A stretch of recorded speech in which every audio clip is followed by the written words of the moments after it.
কাছে আছে একটা খাতা আর একটা ম্যাজিক্যাল বক্স, কারণ এই খাতায় তুমি যা আঁকবে সেটাই বক্সের মধ্যে চলে আসবে। প্রথমেই আমরা একজনকে পেয়ে গিয়েছিলাম। শোন, তুই এই খাতায় যা আঁকবে সেটাই বক্সের মধ্যে চলে আসবে। ফালতু কথা সব।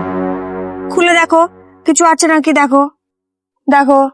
আরে বিশ্বাস না করলেও পরে মুচকি হাসি দিয়ে সে শুরু করে দিল তার ড্রয়িং করা। ড্রয়িংটা পুরো কমপ্লিট হয়েছিল, বাট আমি বুঝতে পারছিলাম না যেটা কি ছিল। হ্যাঁ দেখা যাক। বের করার পর আমি আর ক্যামেরাম্যান দুজনেই অবাক। আমি ভাবলাম ও নিজের জন্য গার্লফ্রেন্ড আঁকিয়েছে।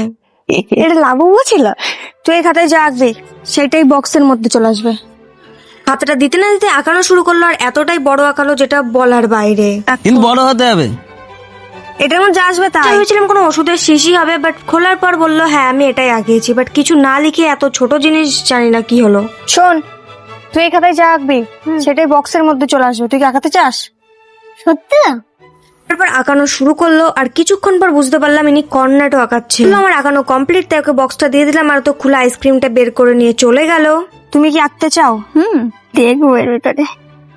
ক্যামেরাম্যান হওয়া সত্ত্বেও যে এত অবিশ্বাস আমি জানতাম না। তার পাশে আঁকানো শুরু করলো, বাট কি আঁকালো বোঝা মুশকিল। আঁকানোটা কমপ্লিট, তাই ওকে বক্সটা দিয়ে দিলাম, আর ও বেরও করে নিল আর বললো হ্যাঁ এটাই আঁকি। এইগুলো আঁকানোর জন্য বক্স হয়েছে। তোমরা হলে কি আঁকাতে আমাকে কমেন্টে জানিও।